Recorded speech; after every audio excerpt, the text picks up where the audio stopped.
Put your goodie place. Good boy. Can you speak? Speak? Yeah, what a good take. Alright, get out of here. No, how could you kick out Butcher? We'd much rather hear his voice. All right. It's understandable. He's got a velvety, soft voice. He has a better laugh than both of us combined. He has an R&B voice. Yeah.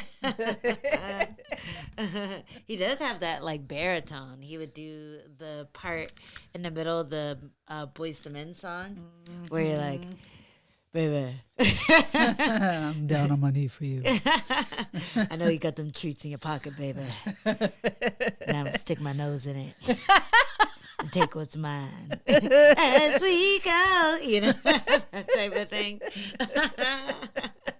That's what Butcher would be if he was an R&B singer.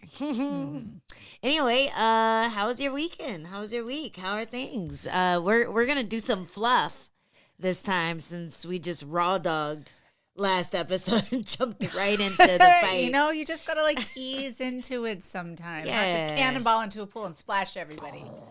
It's very jarring. Yes. We're going to take it nice and slow, baby. Oh, God. A little too soon. All that. That's all it took. Short foreplay. Oh, gosh. Yeah. How was your week? How was everything? How's training for fight camp? Well, I kind of started fight camp and then I had to go on a little bit of a trip. So I was in Alabama for a few days, setting up an Airbnb that I have in Tuscaloosa. Ooh. So I have 2 properties over there. My dream is to be a landlord. Oh. A lord of the land. Wow. That's a high bar you're setting there. My dream is to be an accountant. Many properties. Yeah. All over the U.S. Were you big on Monopoly? I was. Oh, okay. Oh, yeah, baby. That makes sense. That makes sense. That checks. All right. So how was that? How was the trip? Everything go swimmingly? Not swimmingly. Oh, no. But everything got finished. Okay.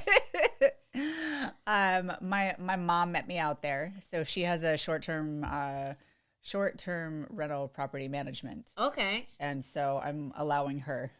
Nice. You know, got to keep it in the family. Got to help the family out. So she's her company is going to manage one of the properties that I have. Nice. So we were there just setting everything up, making sure everything's nice and pretty and livable and suitable. You should do one of those celebrity tour things, like stay for a week at Jessica Penne's apartment or Jessica Penne's condo or Jessica Penne's house, whatever it is you're renting, and it could be a theme. You can walk in and there'll be one of those, what's that thing called with the big life-size cutouts? One of those guys on the wall. Oh, of me? Yeah, a big head.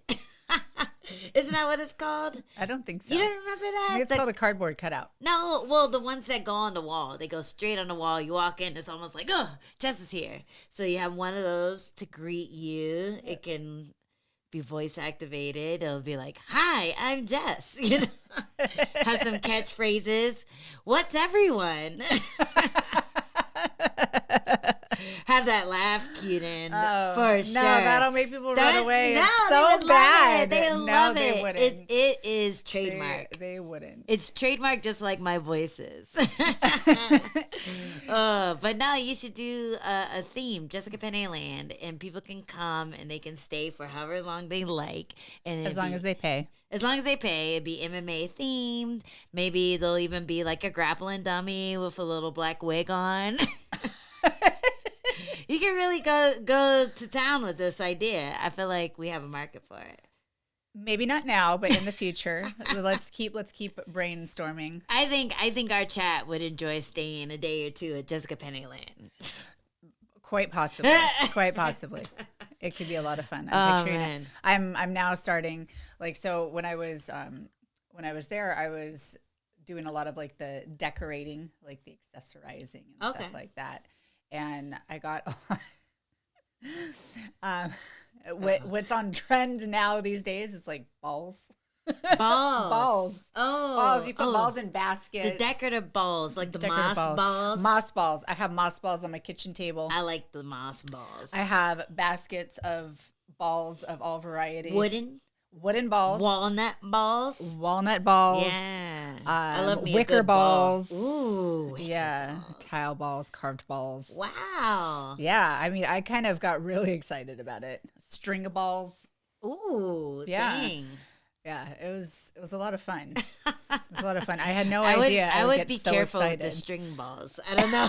You don't know where those are going to end up after your tenants leave. That's a risky one right there. It is now that I'm saying it out loud, it's a little bit risky. I understand the risk. Welcome to Jessica Penne land. Here are your string balls. Just sign a waiver, we'll all be fine. Yeah. Oh my gosh. I like doing the whole on trend decorating. I need to do that here because it's still very much in the 70s. It's a vibe. Yeah. See, I don't own in California, so I just have very bare minimum. I'm like, I'm not investing into where I'm living because I'm gonna have to pack it up and move it with me, and that stuff gets like really heavy and cumbersome. So you just don't want to do that. But I mean, yeah, decorate away. Yeah, balls are easy to carry. Let's get you a disco ball. Ooh, disco balls for your little bar area. Yeah. That'd be fun. That'd be a lot of disco fun. Ball. Yeah, I think all the decorating I've been doing has been like outdoors. I've been working on my little garden, so I'm really excited because I got some plants growing that I grew from seed. This time I didn't cheat. Your babies. I know. Most of them died a horrible death, a horrible fungal death. But there's a support group for that. We've all been there. Anybody who has loved a plant has killed a plant.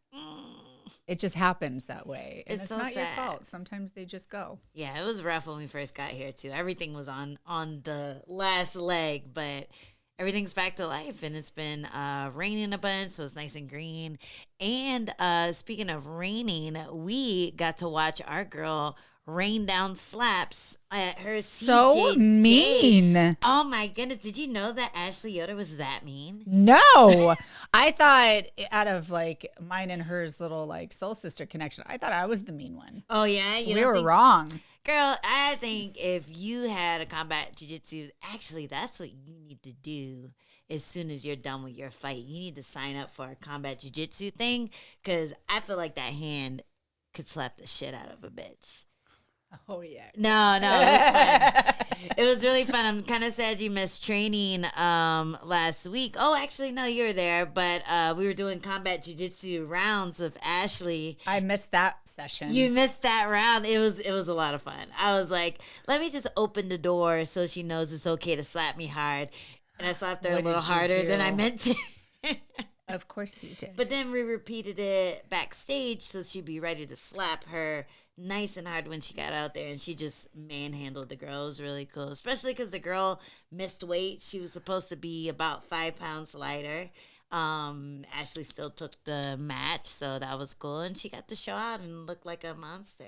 Heck yeah. So hopefully we'll be able to, or she'll be able to use that to get some momentum to getting a fight booked soon.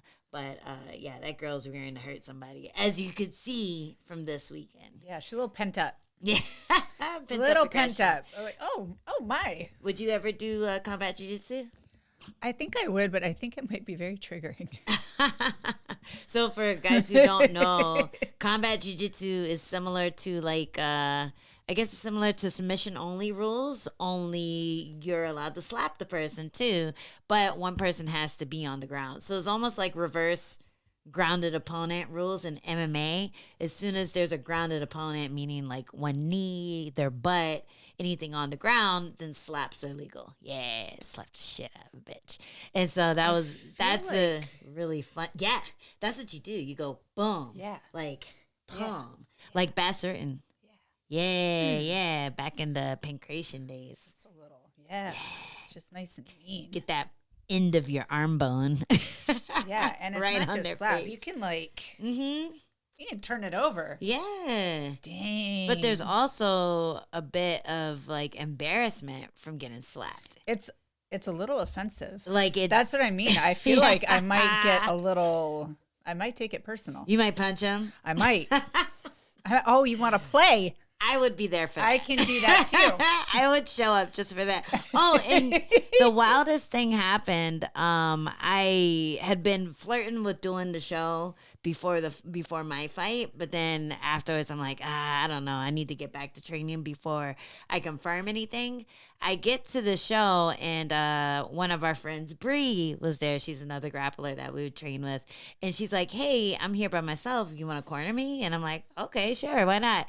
And we get to like the area before you walk out and they're like, Angela Hill. I'm like, what? And they're like, I'm like, are you serious? So Bree ended up filling in for me whatever match they were thinking of putting me in, but like nothing was ever confirmed. And it got to the point where I was on the list and on the fight card, I guess. This is why I don't fuck with BJJ tournaments. Like, how do you? Like, what? How? I mean, how when was did the that last happen? time there was correspondence with you? Yeah, I'm like sitting there, like walking around with a drink in my hand, and everyone's like, "Oh, I can't wait for your match." And I'm like, "Excuse me? You must be mistaken." But yeah, it was the actual promotion that was mistaken. It wasn't. Got it. There. What about your poor opponent that you ghosted? I have no idea. I have no idea what she was thinking. She didn't seem to look at me and think that she was about to like slap me. So yeah, I don't know. Actually, it was a normal jiu-jitsu match, but yeah, I didn't get any like, oh, this is the girl I'm fighting vibes from her. Got you. So do you consider slap jiu-jitsu a fight?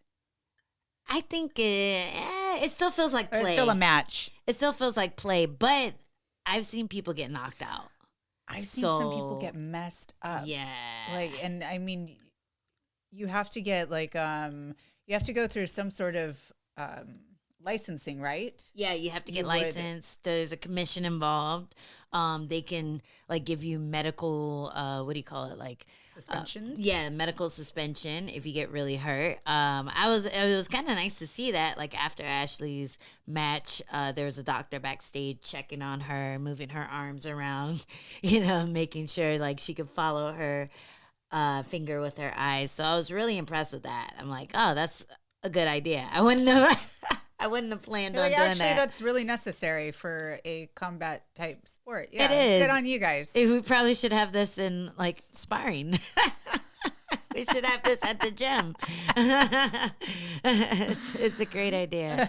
But yeah, I don't know. I feel like if you're a jiu-jitsu person, it's fine if you're calling it a fight.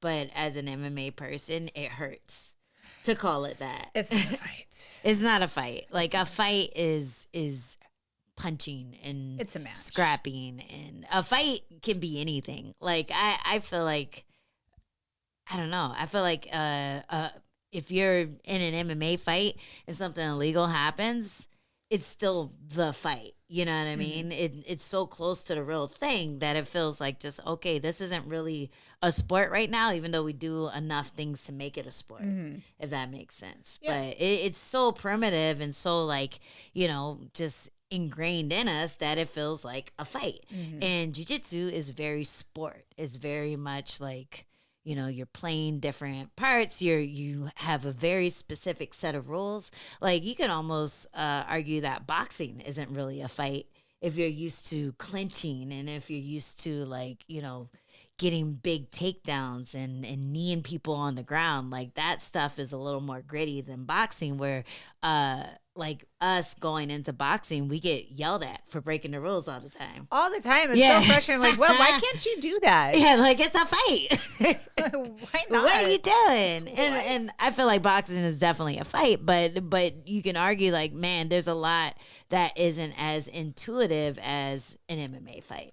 Sure. Yeah. So yeah, jiu-jitsu ain't a fight. But it was a fight. What? The fights that we had at UFC 313. Nice. See, it's so much nicer when we like ease into it, I'll make sure the time signature is there for all you guys who don't know how to Don't know how to ease it in. Don't know how to slide into the DMs nice and slow. Buy her a drink first. Yeah, exactly. Woo them with a little small talk before you jump in there. What did you think of the main event? The main event, I'm hearing is like there's a lot of controversy about it. Apparently, I don't agree that it was controversial. I thought Ankalaev won. I thought he had for shame. I know. Shame. I know, shame. But my heart wanted Pereira to win, but I just thought it was going to be a really tough test for him. Well, just to put on the record, I lost a lot of heart bets last night. Yeah, you did. A lot of heart bets. You did. It was hard. Does your heart hurt? It does. Does it sting? Ooh, man. I was like, you know what? Maybe I'm going to stop doing this. Maybe we're going to start using logic instead of emotion. No, or maybe I just won't say shit. I'll just hope with my heart as opposed to betting. But yeah, that fight, the main event, I felt the same. I felt like it was 3-1 going into the 5th round. And a lot of people are kind of debating the third. I think the 3rd round is the one that most people aren't sure about or felt like was the closest. Nothing really big happened in the 3rd round. But honestly, I felt like nothing huge happened on Pereira's side in the rounds that he won. Like, I saw a clear 1st round for him, a clear 5th round for him, but nothing huge happened. And if anything, Ankalaev had the biggest moments, like not just pushing up against the cage, but I felt like his striking was landing better too, just because Pereira had to respect the takedown so much. He was pushing him back. Yeah, he was fainting. For a majority of the fight. Yeah. And up until, I think it was the 5th round where Pereira, that was his round, and that's when he started coming forward and starting, like, really making his presence known in the octagon. Yeah, it still didn't feel like anything got through clean, though. Like, the leg kicks were doing work. That's what a lot of people expected him to just double down on, the leg kicks, really taking the wind or the air out of his tires, but he wasn't able to find it as well as Jan Blachowicz was when he fought Ankalaev. So it was kind of surprising that Pereira looked so out of sorts and he was being pushed back, like you were saying, the entire time, and he couldn't really find the clean shot or his counters. And the thing that impressed me about Ankalaev is that he used the takedown and he feinted it hard in order to land strikes up top. He did, there were maybe 2 exchanges where it looked like he hurt and rocked Pereira, and I felt like the same didn't happen on Pereira's side. He was moving and he was dictating, but he wasn't dropping Ankalaev or making it really obvious that he landed nice. No, it was a competitive fight. I thought it was a close fight. I don't think it was a robbery. I think that Ankalaev had a really smart game plan, and he did exactly what he needed to do to take Pereira out of his comfort zone, which is, pressuring coming forward. But nobody worry. There's going to be an immediate rematch. Is there? Did they say that? They were talking about in the presser. Okay. I'm sure that's in his contract anyways. It has to be. He was so dominant. He's done so many favors for the UFC. It has to be in a contract. And what I want to see Pereira use in his next fight against Ankalaev is that Uchimata for the defense. I felt like he got there a lot. Like, he would pull up Ankalaev really nicely. He'd either get the underhook or get like a nice overhook. And when he got the overhook and turned to the side, the Uchimata was there. You know that one that we always do with J-Flow, the defense for the double leg. It was there every time right before they got to the fence. I felt like that would have given him a nice opening for an off balance and maybe like land some strikes and really make him pay for it. But instead, he was allowing himself to get stuck. And look, I was there in my last loss. I was getting stuck up against the fence. And sometimes when someone is so determined to make the fight be there, it feels really tiring to get off. Yeah. And it feels like you're almost wasting energy trying to get off, especially if they're not really going hard for the takedown. And then the takedowns are stuffed really well, but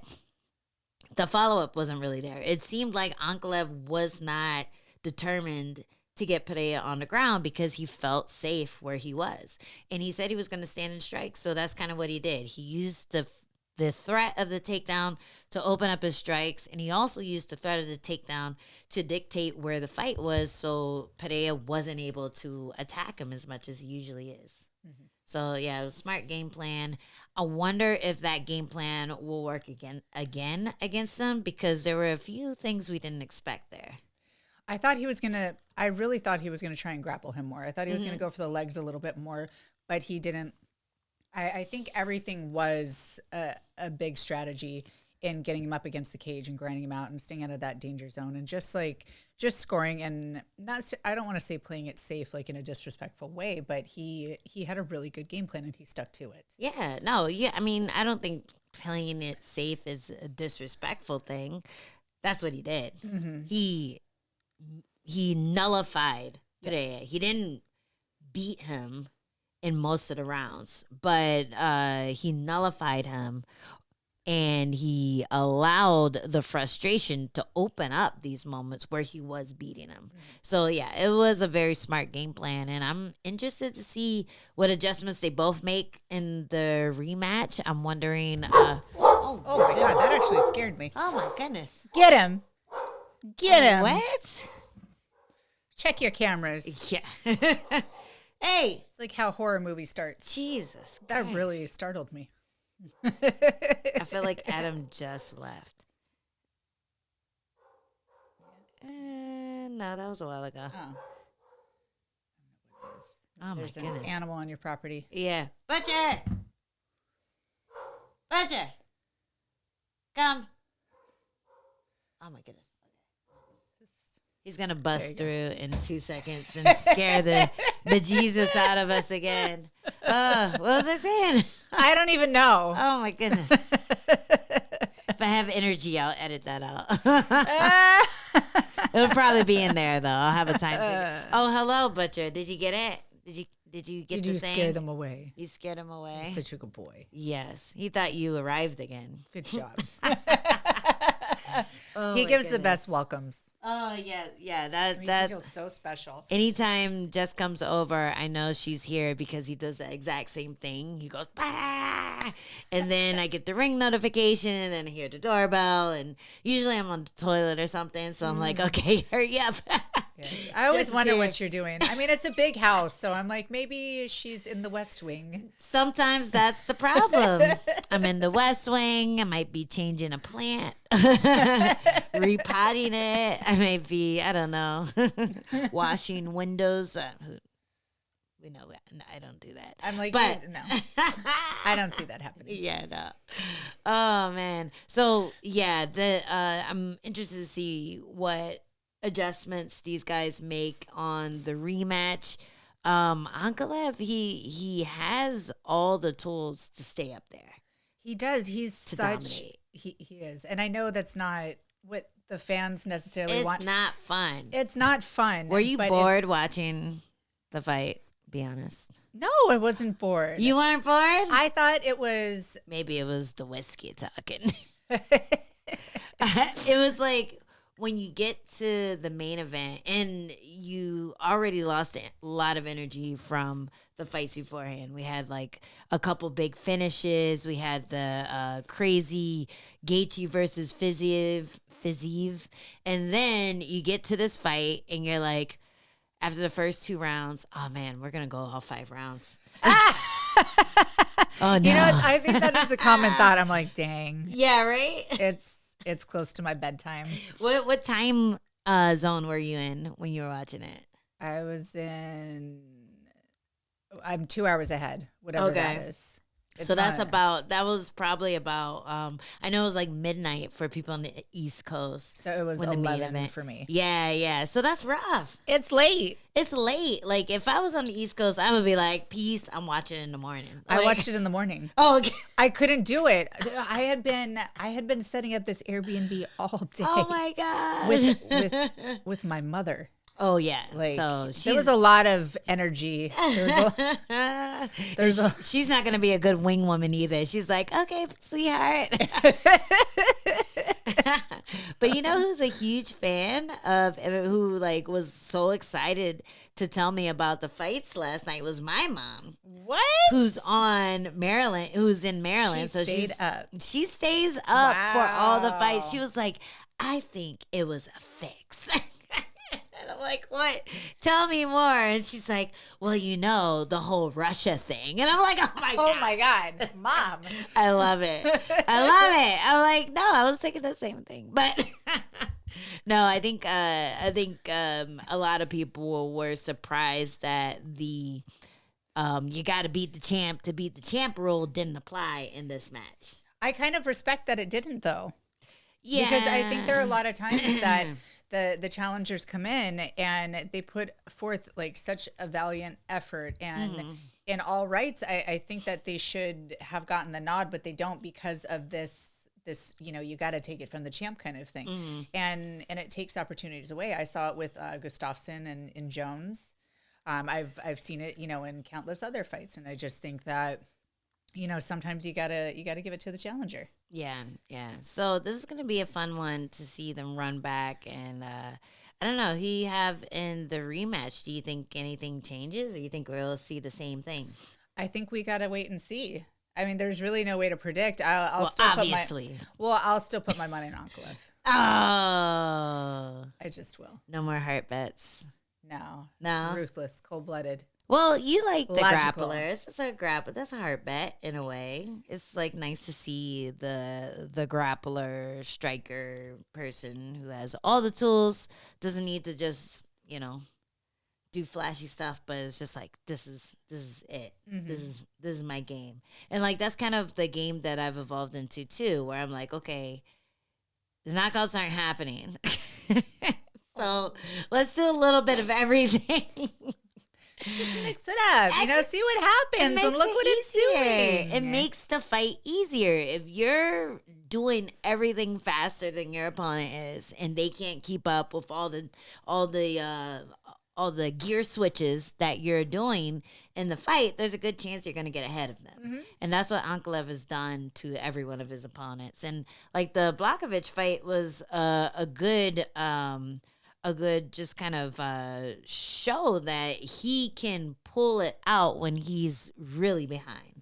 Like he can find a way to win. The fact that he was just limping, he could barely walk, and he found a way to get the takedown, get on top, just dominate on the ground when he was trying to make it a striking match. Having that ability to pivot is a really special thing, and I think that's one thing that Pereira doesn't have. Like he doesn't have the ability to pivot. If anything, he just makes what he's doing work better. You know what I mean? So I feel like I'm with you. I think in the rematch we might get more of the same, especially because he was able to hurt Pereira on the feet. Yeah, I think that he's definitely accumulated some confidence, and rightfully so. Yeah. Pereira is a devastating striker. You know, probably the best in the UFC. He's a dominant champion with a lot of mystique and energy about him. And Ankalaev was not bothered by it at all. Nope. He was just like, this is my time. It's been stolen from me enough. I finally got the opportunity. I'm going to do everything I have to get it. What did you think about the criticisms of Pereira being distracted, having like movie deals and stuff, or not movie deals, but being on sets of movies? I guess he's like doing a little bit of acting and stuff. People were saying that was taken away from his focus on the camp. Mind your business. Yeah, right. You know? I love that answer. Let him do what he's going to do. No, seriously. Seriously, we can judge from the outside all we want, and we can speculate, but we really don't know. And honestly, I think what Alex has shown over, you know, the course of his career and in the UFC as a champion is that he takes his job very seriously.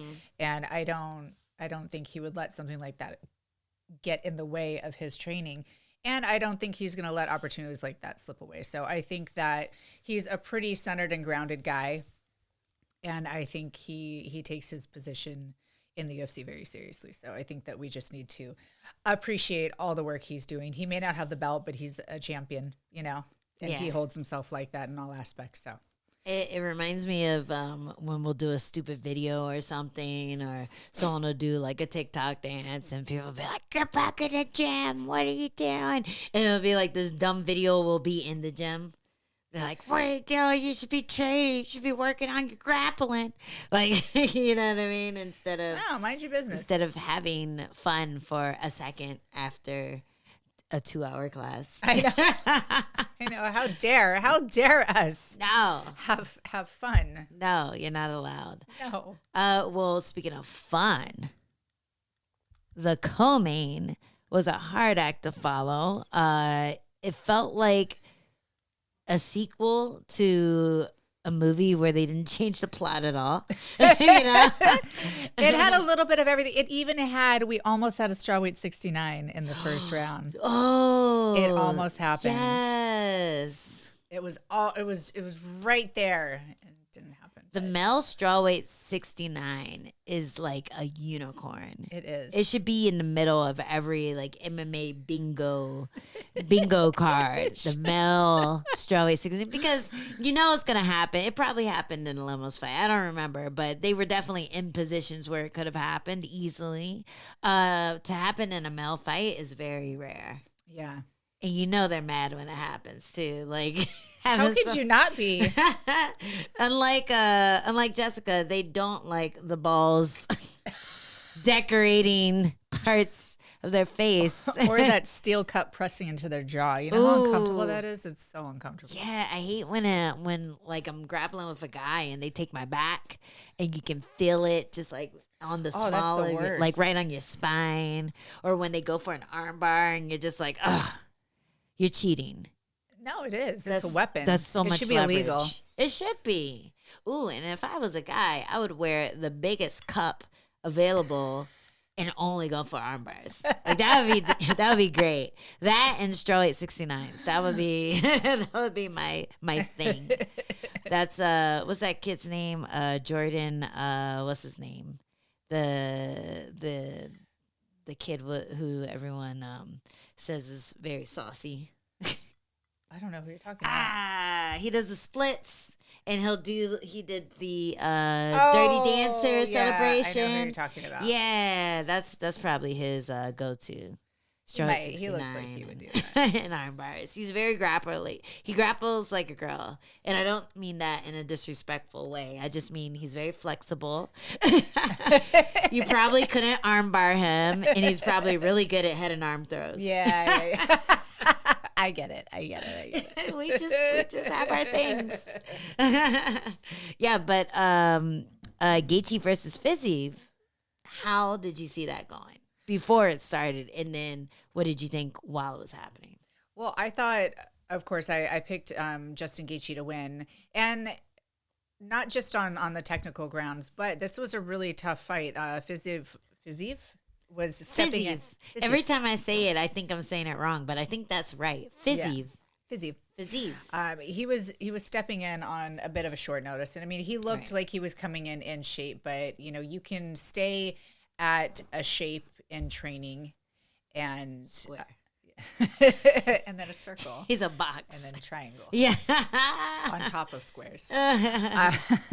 But you're not in that like peak fight shape. So yes, he looks like a guy who's always in the gym training. So he did have a gas tank about him, but it just looked to me that was going to be an advantage that Justin would have. Yeah. And Gaethje just always brings it. He's such a fun fighter to watch. You win or lose, he's going to put it all on the line. And I really appreciate that about him.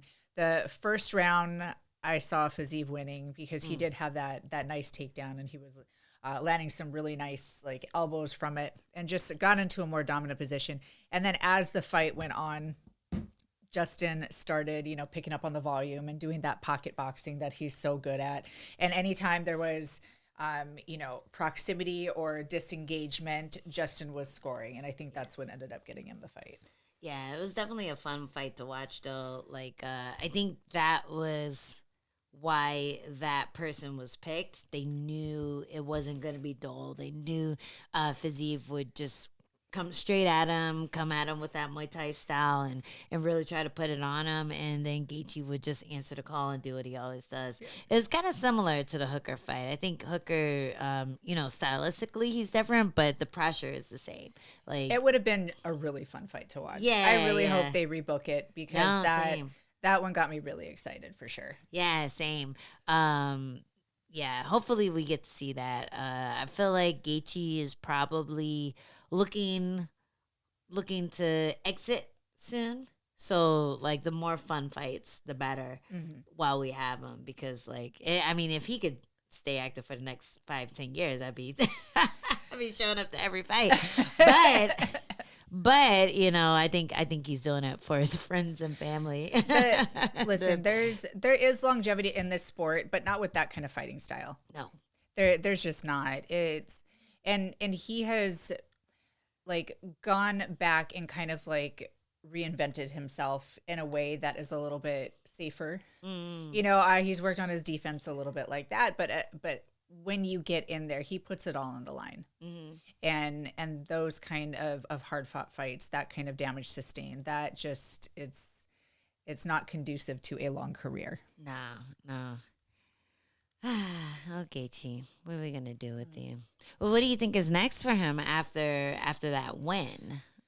If it was Hooker, I feel like Hooker was ranked like 7 or something beforehand, and instead he got Fiziev. But I feel like a lot of times when you get that opponent last minute and you still are able to get the win, they let you move on to the next thing. Yeah, it's interesting. So Justin Gaethje's ranked number 3. Okay, and Hooker's number 6.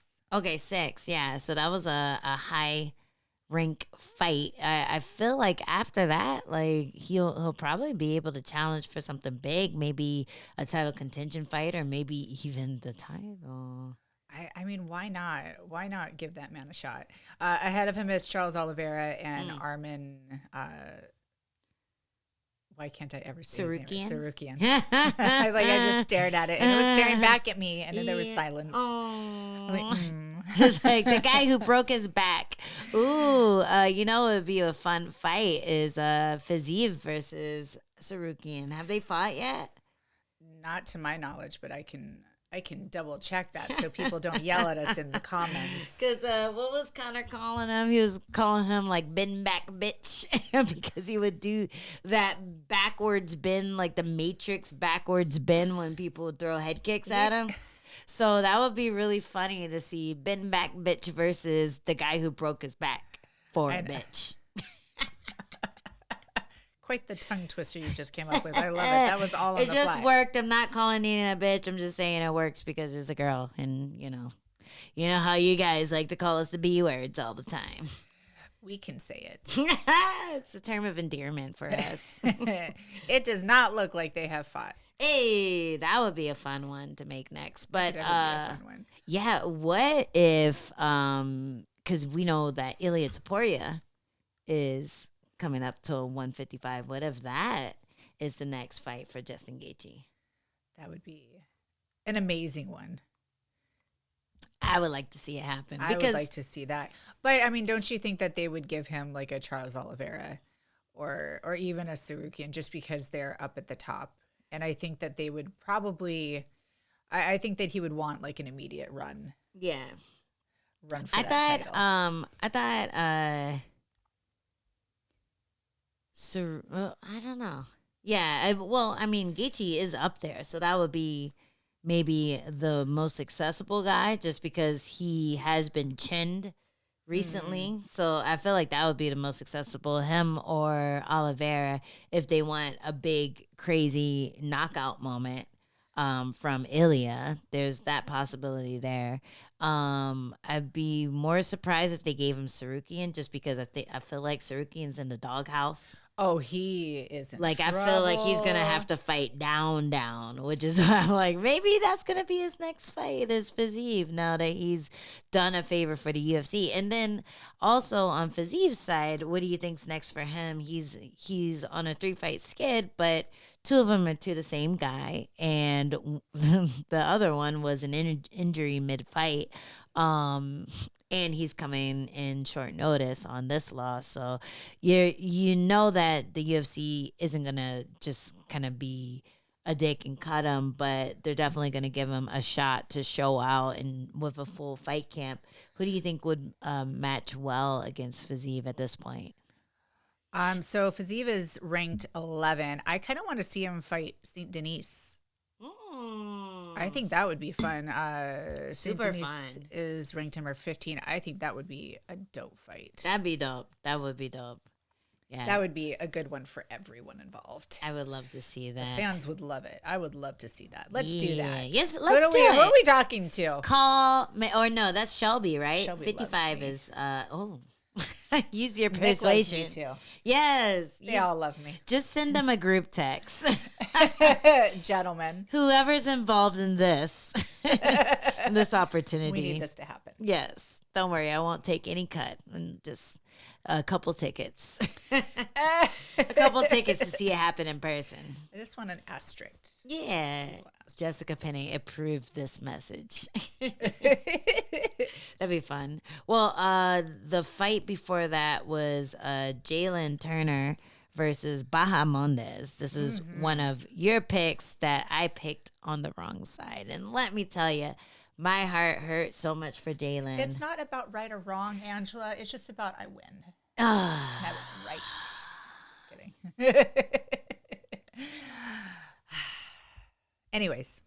Anyways, I really felt for him because he was coming off of that tough loss, and we got to speak to him a little bit on our radio show.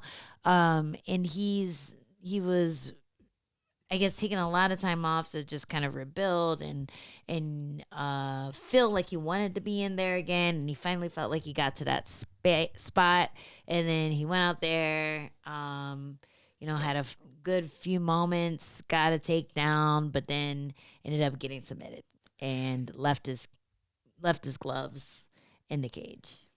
that was, it breaks my heart. And that was a tough one because when Turner was inside the guard, he was forcing it a little bit too much, and that's what opened up the triangle. It wasn't a slick setup. It was just kind of the pressure and assertiveness led him astray. Yeah. He wasn't protecting himself, inside of Bahamondes' guard. But I loved how after the fight, in the post-fight presser, we heard Bahamondes just encouraging him and saying hey, I'm here for you. Don't do it. You still got it. Mm-hmm. If you want to come train, you can stay with me. I love seeing that kind of support because it's really tough being in the UFC. It's really tough being a fighter. And it is kind of a every man for himself kind of mentality these days. So when somebody steps up and is just really vulnerable and kind and supportive, I just love seeing that. Yeah, that's awesome. I didn't realize he did that. Good for him. It's super tough. It's super tough to pick yourself up and go back out there and feel like you did all the right things and then to lose again, because every fight is a 50-50 chance. Somebody has to lose. And when it happens, you try to put reasons to why. If you could have the same exact fight and win, and you're not going to put all these reasons as to why the bad things happened. You know what I mean? Mm-hmm. But it's a tough thing to pick yourself up from, and it was just hard to watch. And then, like you said, the triangle setup, the whole time you could just kind of see the writing on the wall, his arms in there really deep. Foreshadowing. Yeah, his arms really deep in there. I wish he would back out of it. Oh no, he's got the leg. Oh no, it's getting tight now. And it was just tough to watch because it was a really good submission, but yeah, it took a while for, I think, Turner to realize that it was too late. Yeah. Or maybe he realized it and just held on as long as he could, and then eventually the submission happened. But it was like that kind of almost like a head scissor setup where you're squeezing and it's not quite locked in yet, but because you're holding them in place and they're not reacting to it, it allows you to change to that like fork grip a little better, that knee pit grip. It was cool to watch. Like, I definitely thought, oh, let me try that. I used to do that all the time. Let me try that again. But yeah, heart goes out to Jalin Turner. Watching his his last fight against Moicano definitely shows you that he still has it. You know, Yeah. he almost knocked out the guy who ended up getting whisked in for a short notice fight against the champ. So you have to feel like the losses, aging well, can give you that motivation to maybe step in there again. But at the same time, once you lose that passion and once you don't really enjoy being in there anymore, it's a really tough spot to be in. Yeah, it is. And it's, you know, he's the only one that can figure that out for himself and, you know, figure out what his why is and his, you know, what it's going to take to get back in there.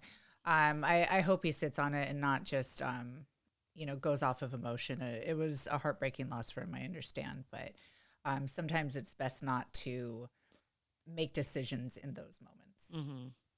Yeah. How did you feel about the other heart bet that I devastatingly lost? Bobby Which Green, one? There were King so many. Green. It was only 2, bitch. King Green versus Ruffy was insane. How did he, out of nowhere? That was wild. So I was watching it, and he was definitely creating a pattern of movement. He was kind of stepping in with that hook, showing that he was gonna throw it or do something with it, and it just, by the time that he made his read when to throw it, it just seemed so seamless and perfect. And he threw, you know, a looping hook, not even trying to connect it, and then hid the spinning kick right behind it and landed it heel flush to the temple. Yeah. And it was a brutal, brutal knockout. Dude, the top of the head knockout button is one that a lot of people don't talk about. But when you hit that top of the head and make the head and the neck go like that, so many people get knocked out by that. Like, it's always a head kick. Sometimes, like with the heavyweight, sometimes it's a punch to the top of the temple, and it just like does that to the neck, and then they drop. And it almost like anytime someone says, "Oh, that guy threw the fight," it's because something weird like that happened. But it's a devastating movement. It's like being in a car crash, getting hit right there in the head. And you know, the moment that I was worried for Green was when something happened. They were both trading and throwing combos, and then Ruffy kind of threw a hook and then stayed. He threw a hook and he just stayed. Yes. And he kind of looked. He gave a cheeky little look. Peered over his shoulder with his eyes and just kind of gave him a creepy little look. And I'm like, oh shit. Something's coming. This guy is in control of the match because all of his movements, all of his feints, and all of his weird like body language and weird footwork was affecting how Green would attack or not attack. Like he was flinching and stopping a lot of his forward pressure. He didn't come forward much of any of that fight. There was a slight moment when he started coming forward, and I was like, okay, yes, he's in this fight. He's moving. He's not letting this guy dictate the pace. And then right back to it. Like Ruffy would do something weird, do something kind of like off rhythm, and then he would start backing up again because you don't know what's coming at you. And then as soon as he was really like biting on those feints, that's when that spinner came out. And man, it was a beautiful kick. Like the leg was straight. I've been doing taekwondo classes with Kat Sagano. So I understand everything about how the leg is supposed to be. Nice. Yeah, it's sad. It's so rough looking, but we're getting there. Do you have a nice kimono? I don't have a kimono yet. What do you wear when you do yet? karate? So far I've been wearing sweatpants, but they've been trying to get me to wear the kimono. You pants. gotta do it. I know. I gotta lean in. I gotta fully lean in. I do. Lean in. Just like the wheel kick. You gotta lean into it. But yeah, it was perfectly executed, really pretty looking, and I feel like you can't be mad at yourself when you get hit by something like that. It's like, ugh. It was nice. It's like when who was it? Benson Henderson got hit with that kick by Anthony Pettis, and he was just like, nice kick. Yeah, sometimes that's all you can say. You gotta give credit where credit's due. You gotta respect it. Yeah, Ruffy's a monster though. He's probably gonna be shooting up there pretty fast. People are really hype on him, and with a knockout like that, the hype is only gonna escalate. Yeah, let me see if do you think he's broken through to the rankings? Let me see. I think Green was ranked. No, how down? Tell me now. I must know. That was lightweight, right? Yes. Nope. No, but he's got to be close. Although that top 15 is pretty stacked. Yeah. It would be a tough one to get through, but I feel like he's maybe just right down in there. Yeah, he'll definitely shoot up there soon. Maybe he gets to fight Patty next after. Oh wait, no, Patty Pimlet's fighting Michael Chandler. So I wouldn't be surprised if they gave him a huge jump up to fight someone like that, like the winner of that fight. Yeah, Patty's ranked number 12 right now. Okay. Chandler's number 7. So if Patty pulls that off, which I think that's what the UFC is banking on, I see him jumping a couple spots, and yeah, he's right up in that mix. And then it's tough competition.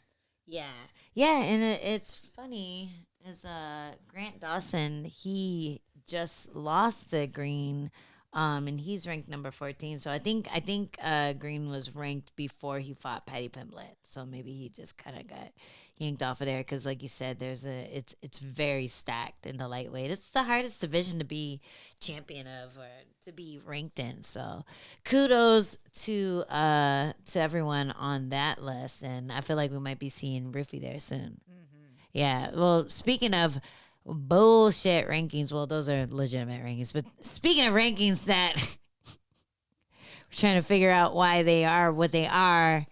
The strawweight fight was an interesting one. We saw that one going that way. We knew that was going to happen. We knew it. Lucindo is ranked number 7. She lost to Iasmin, then won a couple fights against unranked opponents. Barely skirted by against Marina Rodriguez, who I guess was ranked number 7 at the time, and ended up taking her number and got to fight Lemos, and it was one-way traffic for Lemos. Mm-hmm. I felt like the entire time. Yeah, she just had her way with her. It looked like she had a big size and strength advantage, and it just seemed to, I don't know, anything that Iasmin tried to do offensively was stifled up until like the 3rd round when she was able to get a takedown, but couldn't do anything with it. Yeah, and it didn't really seem like a strength advantage. It seemed more like a skill advantage. Like they looked about the same size. Lemos always looks a lot more sinewy than her opponent. She cuts a lot of weight. Her skin is very close to her muscles when she fights. But Lucindo didn't look much smaller. She looked the same size. She just looked like a kid. She just looks a little softer, a little not as leathery. Why can't I not say something that sounds disrespectful? You cannot say something nice about her. This is why. No, but this fight annoyed me because it's another reason why I'm always harping on about the rankings and how the rankings aren't actual legitimate things, but they're just kind of, oh, this is convenient, we'll rank her this, and then if she wins, then we got another person to feed to Champ Whaley. And it's, I don't know, watching that, I had a huge chip on my shoulder. Everyone knows how I feel about when I fought Lemos, and then everyone knows how I feel about the rankings and the fact that I lost one fight and dropped 4 or 5 spots down, but that's neither here nor there. I'm not mad. I'm totally not mad. I'm fine. I'm not like losing sleep over it or anything. But I feel like this would be a great next fight for myself coming up next. You know, I've already fought a bunch of Iasmin's opponents who have beaten her, so why don't I fight someone who Iasmin was able to punch around and knock around for a little bit? Fair enough. Call your shot. Yeah, I tried.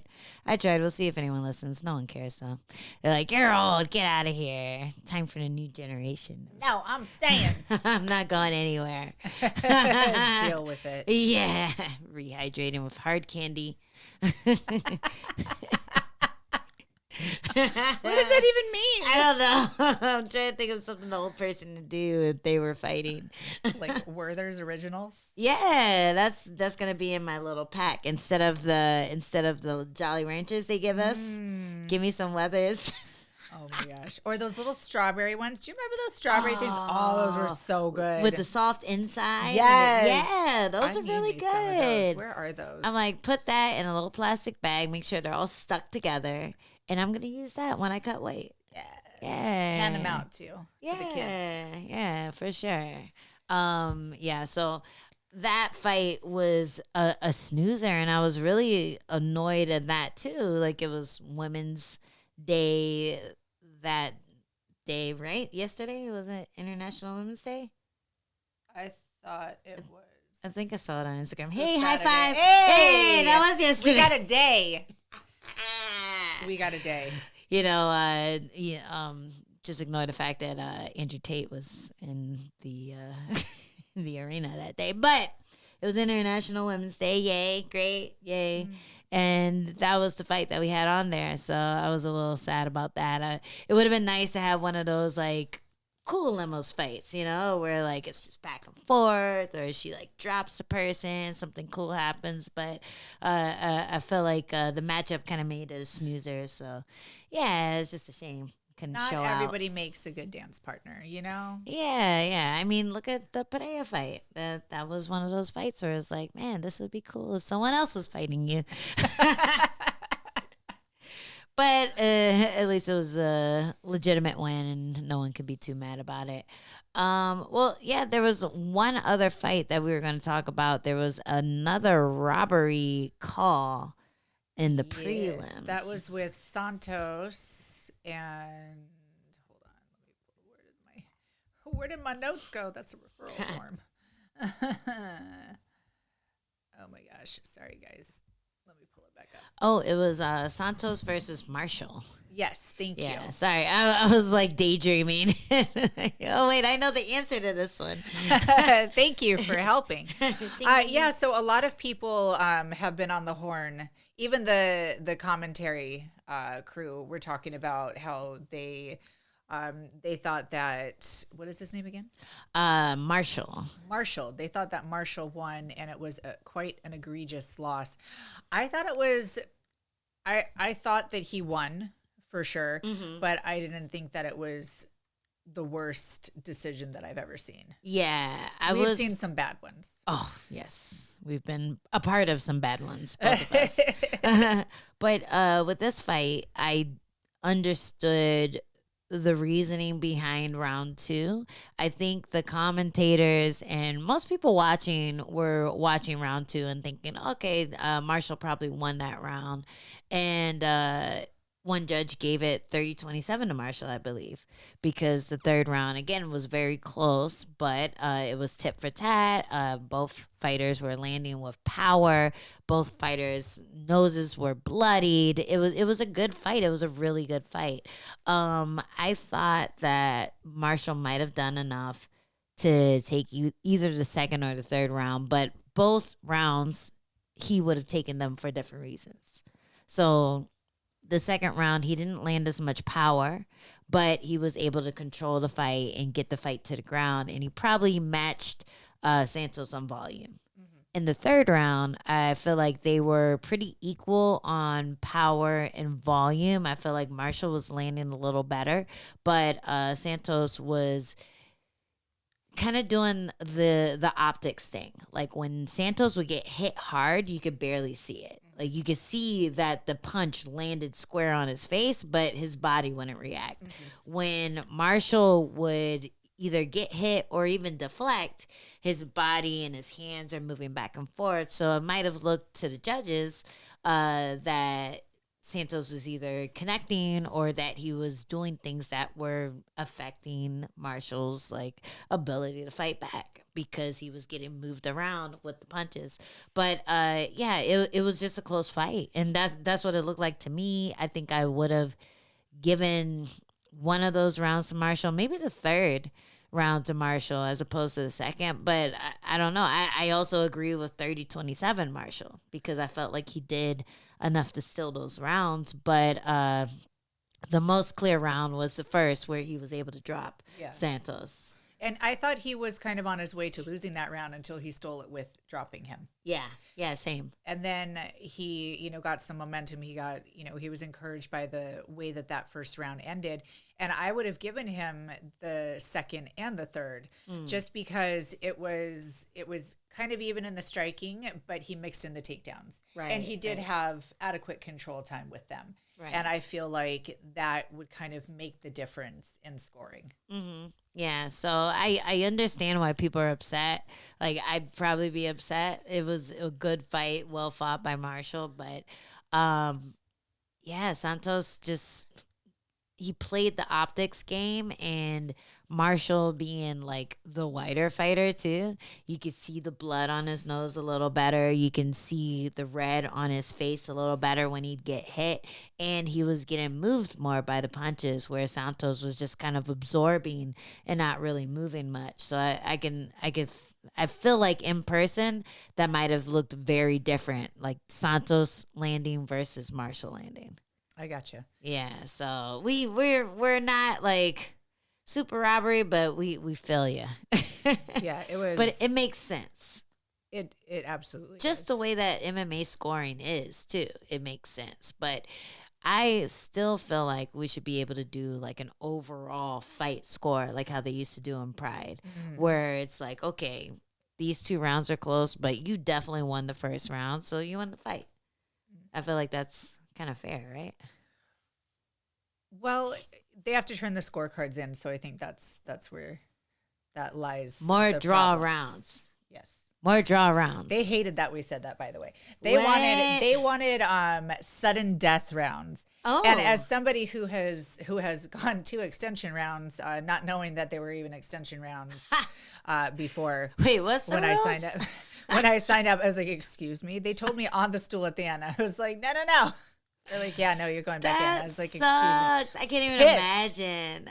I cannot imagine being like, whoa, that was a good fight. All right, what do you think? Do you think we won? And they're like, actually, you get to do one more round.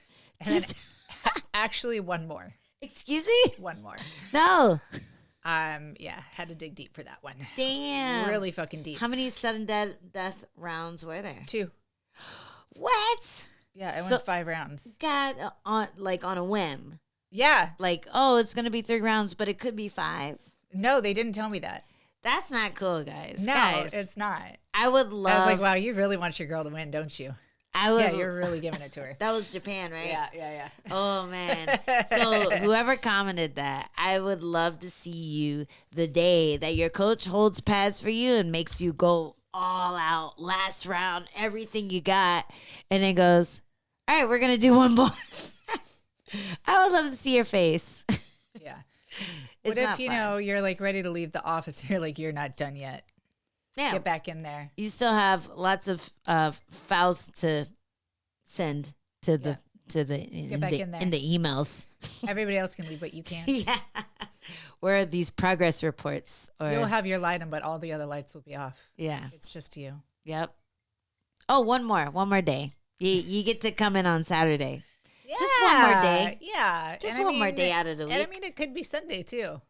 Just 2 You more won't get days. paid any extra for it, but Yeah. you know, there you go. Yeah, and as soon as you finish your work, you win. That easy. Yay. That easy. Oh my goodness. Oh, you Extension guys. rounds. Screw You off. guys. Yeah. All You're right. silly. You do an extension Nonsense. round. Yeah, you Come go on. for it. Yeah, you want it, you go for it.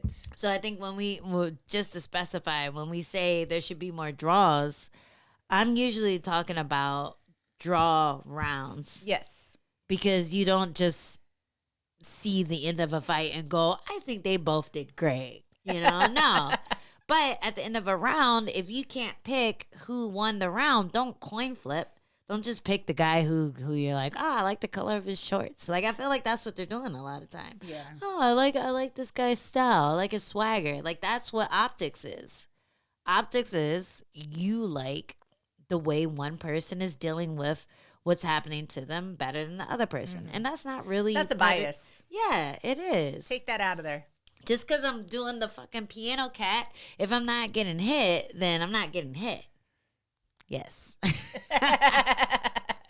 So the not getting hit part is the only part that should factor into who won the round, not the fact that I look like an idiot while I'm not getting hit. You feel me? Yeah. More draw rounds. That's our stance, and we're sticking by it. So there. Yeah. Well, are you excited about another week of easing into your fight camp? I think I'm going full on, full send. Oh shit! Yeah, full send. Yeah. Let's go. I had too many days off of not doing anything. Oh, we're no. We're just gonna hit Monday hard. How's your weight? Oh, it's great. I believe it. And on that note, this has been another Tisha's. Bye. See y'all next time.